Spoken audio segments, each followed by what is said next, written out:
नमस्कार, स्वागत है आपका न्यूज इंडिया में। मैं हूं आपके साथ उबंग माथुर और आप देख रहे हैं राजस्थान लाइव। आइए बुलेटिन की शुरुआत करते हैं राजस्थान की कुछ प्रमुख खबरों के साथ। राजस्थान में जेलों की दशा और दिशा सुधारने के लिए विभाग की कवायद अब तेज हो चली है। कोशिश अब जेल में हालातों को बेहतर बनाने की जा रही है और इसी के तहत जेलों में मोबाइल और बैन वस्तुओं की रोकथाम के लिए ऑपरेशन फ्लश आउट अभियान चलाया जा रहा है। आइए देखते हैं इस पर हमारी एक खास रिपोर्ट।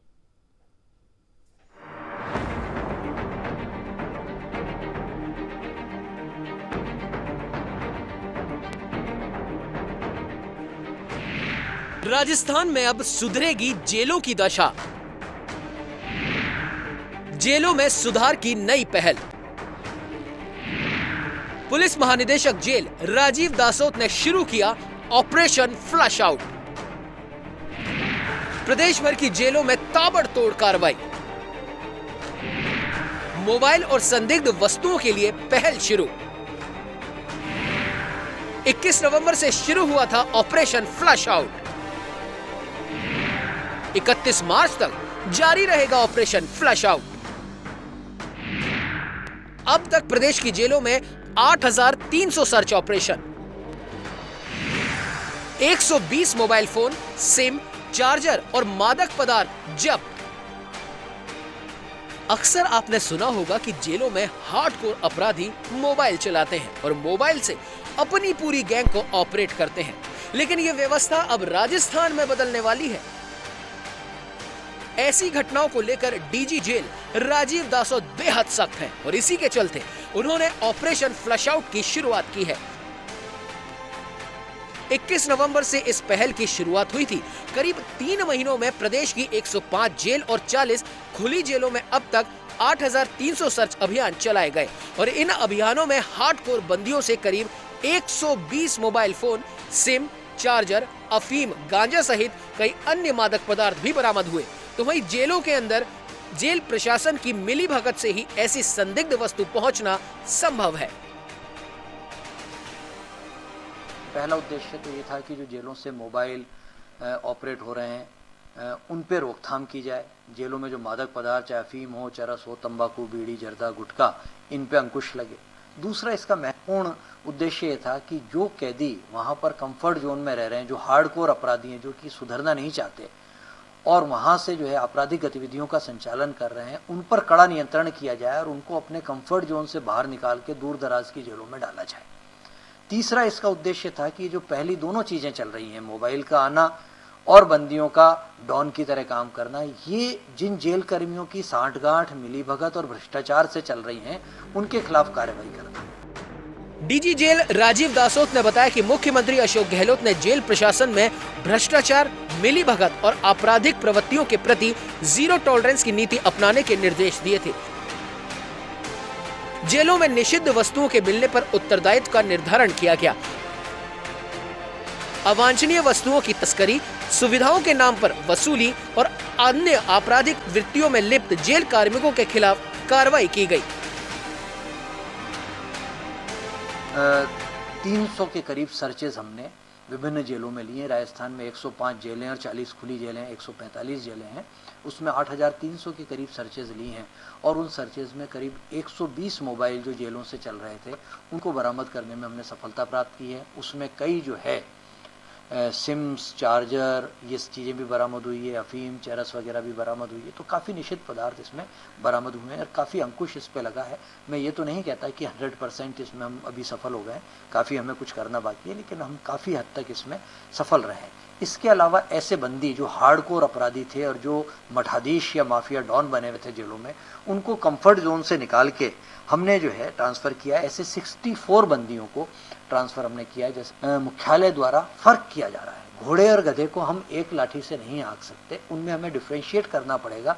तो उससे क्या होगा कि जो अच्छा काम कर रहा है उसको तो मोटिवेशन मिलेगा, उसको अभिप्रेरणा मिलेगी, और साथ में जो खराब काम कर रहा है उसका हौसला पस्त होगा, उसका मनोबल गिरेगा और वो इस तरह के काम नहीं करेगा। और जो कर्मी बीच के से हैं उनको जो है इस तरह के तरफ जाने की प्रेरणा नहीं मिलेगी।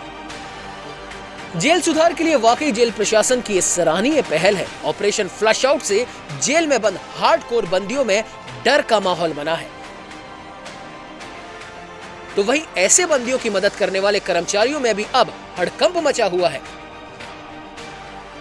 31 मार्च तक जेल प्रशासन लगातार चर्चा अभियान चलाकर ताबड़तोड़ कार्रवाई करता रहेगा। उम्मीद करते हैं कि इस तरह के अभियान लगातार आगे भी जारी रहे। न्यूज इंडिया के लिए जयपुर से संवाददाता दीपक चावला की रिपोर्ट।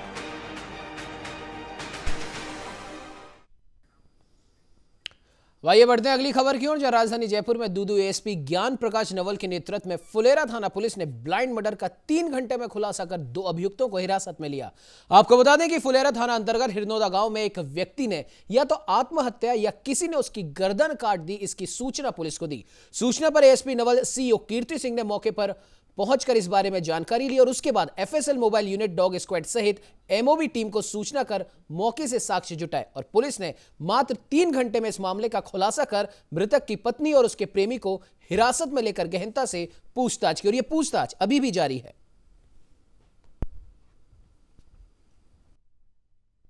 ग्राम थाना फुलेरा से एक सूचना मिली कंट्रोल के माध्यम से कि एक व्यक्ति ने या तो सुसाइड कर लिया या फिर उसको किसी ने गर्दन काट दी है। इस सूचना पर बेहद तत्परता से पुलिस ने कार्रवाई करते हुए घटनास्थल का मुआयना किया, डॉग स्क्वाड बुलाया, एफएसएल की टीम बुलाई, एमओबी की टीम बुलाई और जब शक हुआ कि इसके पीछे कोई अवैध संबंध हो सकते हैं तो मृतक श्री दिनेश की पत्नी से मनोवैज्ञानिक तरीके से और कड़ाई से जब पूछताछ की तो उसने कबूला कि उसने और उसके प्रेमी मिल करके अवैध संबंधों के चलते इस अपराध को अंजाम दिया है।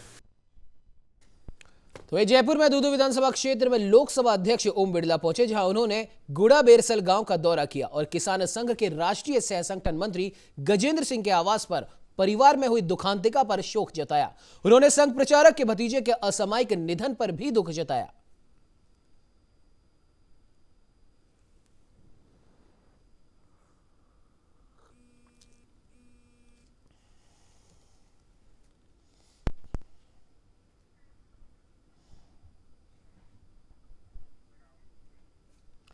तो वहीं आपको बता दें कि देश भर में लगातार पेट्रोल, डीजल और रसोई गैस के दामों में वृद्धि के विरोध में कांग्रेस ने प्रदर्शन किया, जिसे लेकर कोटा जिला कलेक्ट्रेट पर महिला कांग्रेसी कार्यकर्ताओं ने विरोध दर्ज कराया।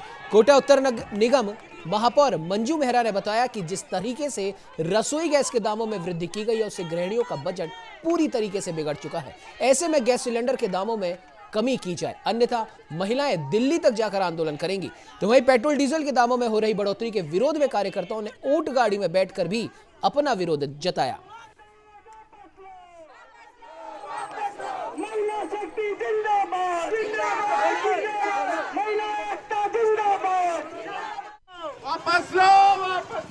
आज हमने महिला कांग्रेस, अखिल भारतीय महिला कांग्रेस की अध्यक्ष सुष्मिता देव जी के निर्देशानुसार प्रदेश महिला हमारी जो अध्यक्ष है रेहाना रियाज जी के निर्देशानुसार महंगाई, गैस के दामों में भारी वृद्धि को लेकर आज महिलाएं शहर जिला महिला कांग्रेस कमेटी द्वारा यहाँ पर हमने प्रदर्शन किया है। जो 350 में सिलेंडर आता था हमारी सरकार के टाइम, आज वह 850 का हो चुका है। हम ये चाहते हैं मोदी सरकार, आप इन जो भारी वृद्धि की है इनमें कमी कीजिए, नहीं तो हमारी महिलाएं दिल्ली तक जाएगी उग्र आंदोलन। तो वहीं श्रीगंगानगर के श्रीकरणपुर में 5 केंद्रों पर कोरोना वैक्सीन का टीका लगाया गया। तो वहीं टीकाकरण की गति बढ़ाने के लिए 2 सीएचसी और 3 पीएचसी पर कोरोना वैक्सीन का टीका लगाया गया, जिसे लेकर बीसीएमओ डॉक्टर जसवंत सिंह ने बताया कि सीएचसी करणपुर, केसरी सिंहपुर के साथ खरला, अरायन और धनुर पीएचसी पर टीकाकरण हुआ। तो वहीं डॉक्टर सिंह ने जानकारी देते हुए बताया कि अब तक करीब 50 कैंप लगाकर 3537 फर्स्ट डोज और करीब 470 लोगों को सेकंड डोज लगाई जा चुकी है। तो वहीं कोरोना वैक्सीन के दूसरे चरण में वरिष्ठ नागरिकों के कोरोना वैक्सीनेशन का टीका लगाया जा रहा है।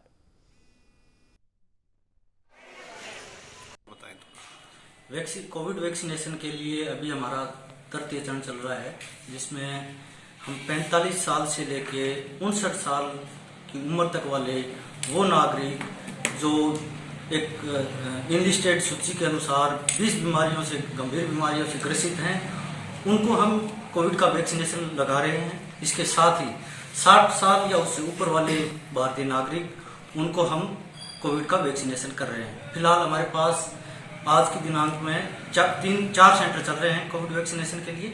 PHC गुलाबीवाला, PHC 61F और हमारी CHC श्रीकरणपुर, CHC KCC। सखी सैया तो खूब कमात है, महंगाई डायन खाए जात है। जी हाँ, कुछ यही हाल इन दिनों देखने को मिल रहे हैं, जहां एक तरफ पेट्रोल और डीजल के दाम आसमान को छू रहे हैं, तो वहीं दूसरी तरफ रसोई गैस की कीमतें भी दिन प्रतिदिन बढ़ती जा रही है। और इन्हीं बड़ी कीमतों के खिलाफ जोधपुर में कांग्रेस के महिला कार्यकर्ताओं ने प्रदर्शन किया। महिला कांग्रेस कार्यकर्ताओं का कहना है कि गैस की टंकी की दरें लगातार बढ़ रही हैं, जिससे आम आदमी के घर का रसोई चलाना मुश्किल हो गया और इसीलिए उन्होंने गैस सिलेंडर को माला पहनाई और चूल्हा जलाकर धरना प्रदर्शन किया।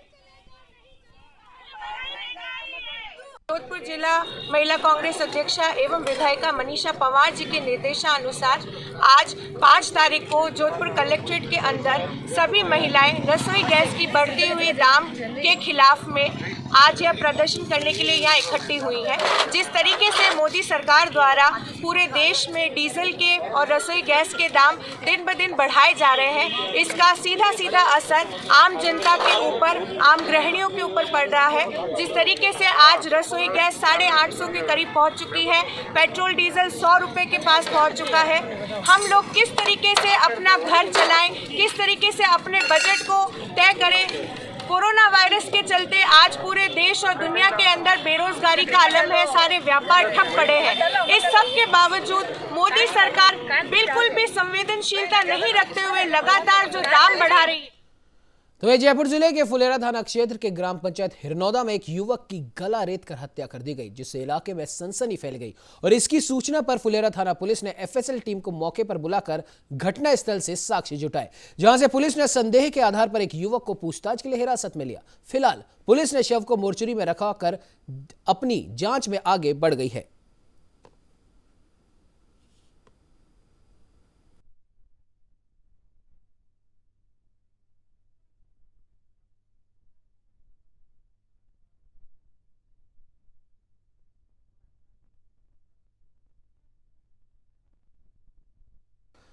तो एक कोटा के करणी आश्रम का पालना गृह एक बार फिर एक बच्चे की किलकारी से गूंज उठा है। इस पालना गृह में 2 दिन का एक शिशु मिला है, जिसको परिजन पालना गृह में छोड़कर चले गए।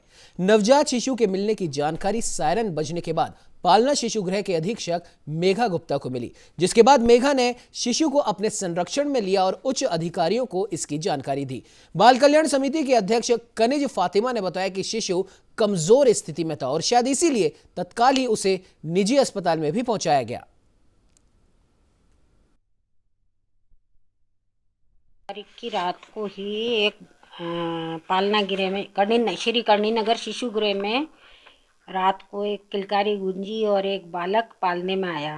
नया मेहमान हमारे लिए तो, और बहुत सुंदर शिशु है और मेरे समक्ष ही बच्चे को लाया गया शिशु को। तो मैंने ही उसको नाम दिया है आरव, और वहाँ की जो अधीक्षक हैं मेघा गुप्ता, उन्होंने उस बच्चे को शिशु को संभाला और उसको सबसे पहले चिकित्सीय परीक्षण जो करवाया जाता है उस बच्चे का किया और उसको फिर श्री जी हॉस्पिटल में एडमिट कराया। वहीं जयपुर के चाकसू में महिला कांग्रेस की जयपुर देहात जिलाध्यक्ष कविता गुर्जर के नेतृत्व में उपखंड कार्यालय तक कार्यकर्ताओं ने पैदल मार्च कर बढ़ती महंगाई का विरोध जताया और इस मौके पर जिलाध्यक्ष ने कहा कि कोरोना काल में केंद्र सरकार ने रसोई गैस और पेट्रोल डीजल के दामों में बढ़ोतरी करके आमजन की कमर तोड़ के रख दी है। वैसे ही आमजन कोरोना काल में बेरोजगार हो गए हैं और उन्होंने साथ साथ ये भी कहा कि केंद्र की बीजेपी सरकार ने देश में कालाबाजारी और महंगाई को कम करने का जनता के बीच झूठा वादा किया और सत्ता में आई और आज जनता अपने आप को ठगा सा महसूस कर रही है। इसी को लेकर कांग्रेस कार्यकर्ताओं ने हाथों में महंगाई बढ़ोतरी के विरुद्ध लिखे नारों की तख्तियां, बैनर एवं झंडे लेकर शांतिपूर्ण विरोध जताकर केंद्र सरकार से बढ़ती कीमतों को वापस लेने की पुरजोर मांग की।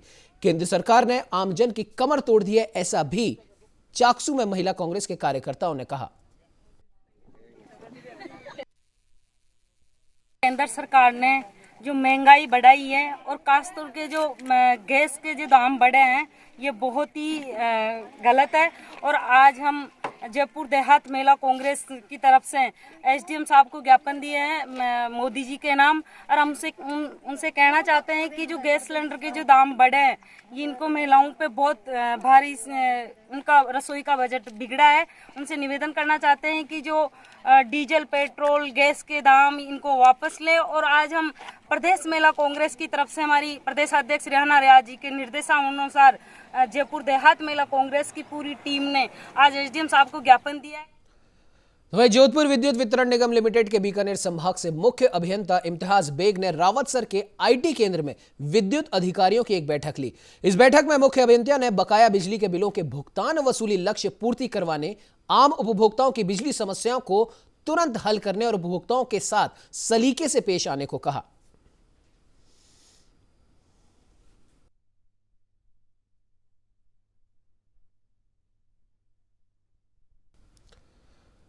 तो भीलवाड़ा नगर परिषद सभापति राकेश पाठक ने शुक्रवार को अधिकारियों की पहली बैठक ली, जिसमें उन्होंने निर्माण कार्यों, स्वच्छता सर्वेक्षण, सफाई व्यवस्था सहित 16 बिंदुओं को लेकर चर्चा की। इस बैठक में आयुक्त दुर्गा कुमारी, अधिशासी अभियंता सूर्य प्रकाश संचेती सहित सभी विभागों के अधिकारी मौजूद रहे। तो वहीं नगर परिषद सभापति राकेश पाठक ने कहा कि नगर परिषद द्वारा करवाए जाने वाले कार्यों में प्रगति लाने के लिए इस बैठक का आयोजन किया गया है, जिसमें हम हर सप्ताह होने वाले कार्यों की प्रगति पर अधिकारियों से चर्चा करेंगे, जिससे कि शहर का सर्वांगीण विकास हो सके।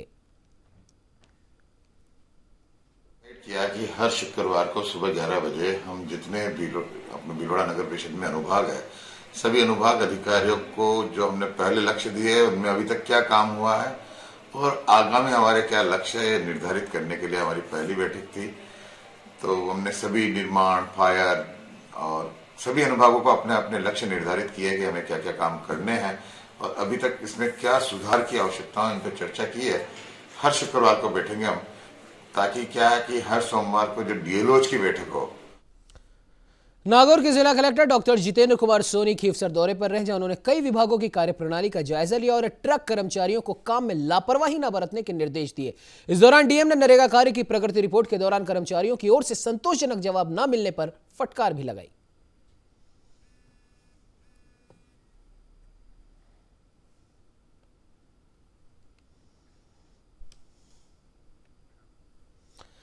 तो धौलपुर जिले के सेपऊ थाना इलाके में चालानी गार्ड से हथियारों की नोक पर बदमाश धर्मेंद्र उर्फ लुक्का को छुड़ाने वाले एक बदमाश को गिरफ्तार कर लिया गया है। जिला पुलिस ने कार्रवाई कर कंचनपुर थाना इलाके से 5,000 रुपए के इनामी बदमाश योगी उर्फ योगेंद्र उर्फ संदीप को दबोच लिया। आपको बता दें कि बदमाश ने अपने 4 दोस्तों के साथ भरतपुर पुलिस के चालानी गार्ड की आंखों में मिर्ची फेंककर अदालत से पेशी कर लौट रहे बदमाश लुक्का को छुड़ाने का प्रयास किया था। कुख्यात डकैत वही नामी लुक्का जो तारीख पेशी से सेवर जेल जा रहा था, उसको रास्ते में उसके कुछ साथी बदमाशान ने छुड़ाने की कोशिश की थी, जिसके साथ पुलिस के साथ हाथापाई कर दी थी। वह एक आरएसी के जवान व एक महिला एनसीसी के लेफ्टिनेंट ने बड़ी हिम्मत करते हुए इसको बचा लिया। इन्होंने पुलिस की आंखों में मिर्ची डाल दी थी, जिसमें कार्रवाई करते हुए साइबर टीम व श्रीमान डिप्टी साहब की टीम ने पीछा करते हुए, क्योंकि इसकी सूचना प्राप्त हो चुकी थी, पीछा करते हुए इस बदमाश, उसी गैंग के बदमाश को जो 5,000 रुपये का इनामी है, योगी उर्फ योगेंद्र उर्फ संदीप सनोफ राजवीर जाति गुजर निवासी तिलंदा थाना सरायछोला को कल शाम को गिरफ्तार किया है।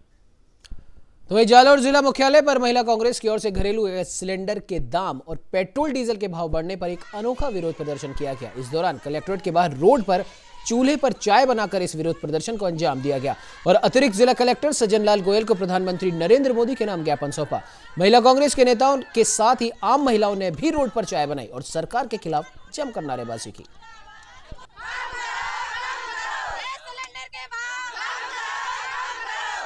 महंगाई अपने बढ़ रही है, पेट्रोल, डीजल, गैस की टंकी और भी जो जरूरी सामग्री है मध्यम वर्ग के लोगों की, वो दिन ब दिन बढ़ती जा रही है।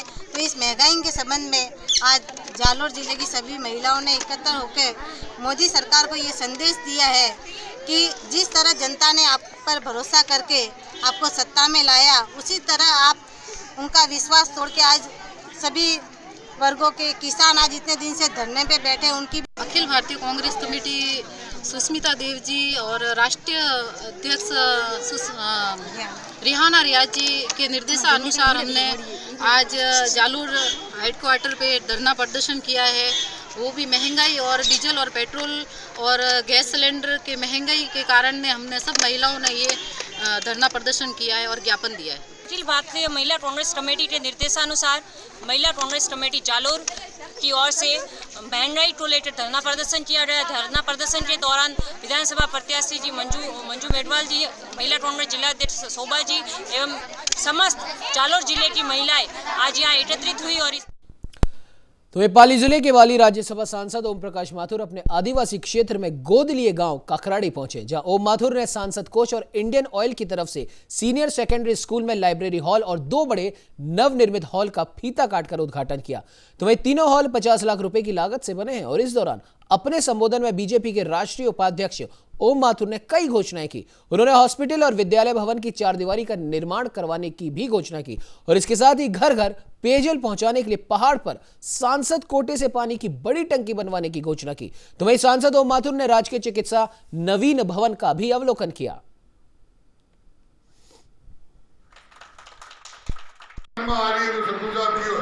तीन ही 4 ही बिल्डिंग तो पानी नहीं, खाली योजना भी थी कि आप एक बड़ा ट्यूबवेल कर मगरा माजा हो बनाओ मोटो मगरा माजा हो जू वो पानी 4 ही 5 बिल्डिंगों में और मगरा माजा जो जगह है बिट जगह में पता आप बगीचा लगाओ फर्स्ट क्लास, ताकि रोड आधा ज्यादा दिखे कहाँ क्या जोरदार काम है वो। आप चिंता करनी पड़ी, मान लो बगीचा लगा दियो।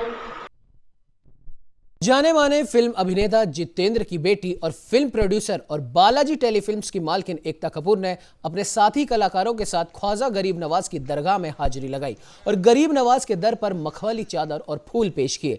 इस दौरान एकता कपूर ने आने वाली web series the married women की कामयाबी के लिए भी दुआ मांगी, जहां खादिम सैयद नदीम अली चिश्ती ने एकता कपूर और उनके साथ आई अभिनेत्रियों को जियारत करवाकर चुनरी ओढ़ाई।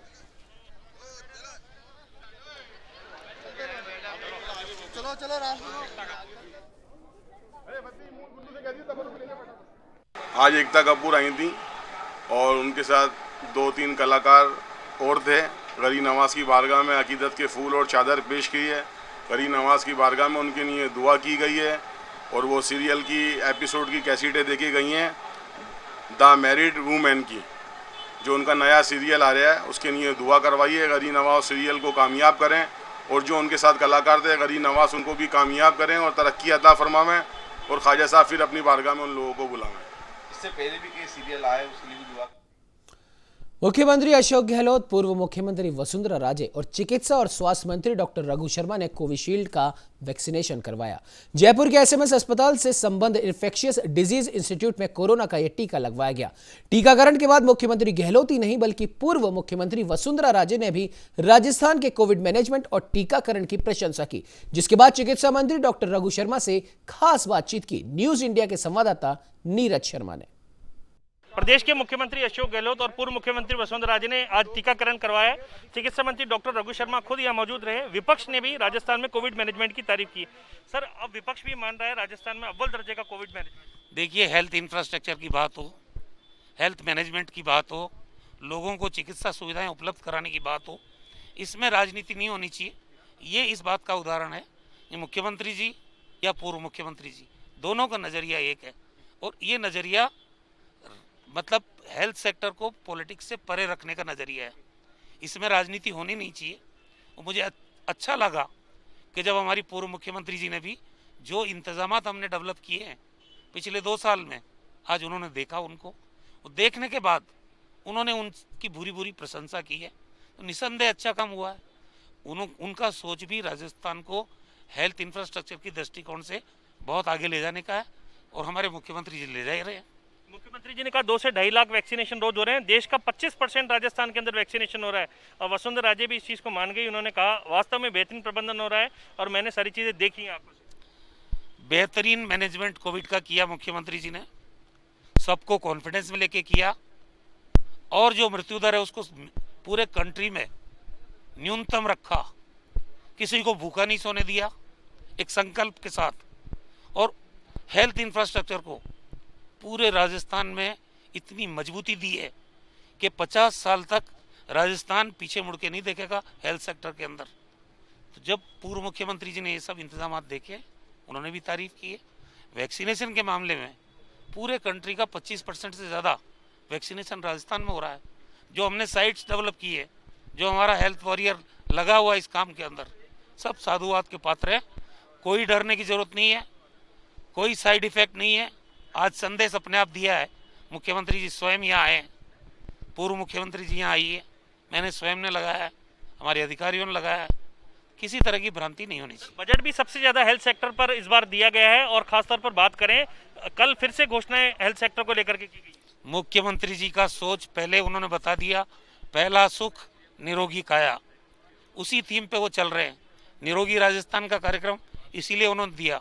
अगर आदमी स्वस्थ रहेगा तभी तो प्रदेश प्रगति करेगा। तो किस मुख्यमंत्री तो तारीफ कर रही है राजस्थान की, लेकिन इनके प्रदेश अध्यक्ष कह रहे हैं एंटी इनकम्बेंसी का माहौल है। आपको लगता है बीजेपी की गुटबाजी का नतीजा है? देखिए, वो जो घटिया राजनीति करने वाले लोग हैं, जिनका खुद का कोई स्तर नहीं है और पब्लिक भी देख रही है, हेल्थ सेक्टर ऐसा सेक्टर है जिसमें राजनीति की गुंजाइश होती नहीं है।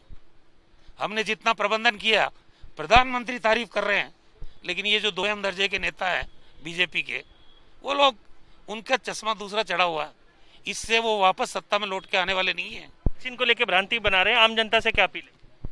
हम तो कह रहे हैं कोई भ्रांति रखने की जरूरत ही नहीं है। प्रधानमंत्री ने वैक्सीन लगाई, मुख्यमंत्री ने वैक्सीन लगाई, हमारी पूर्व मुख्यमंत्री ने लगाई, मैंने लगाई। अगर कोई खतरा होता तो हमारे क्यों वैक्सीन लगती है, क्यों हम लगाते?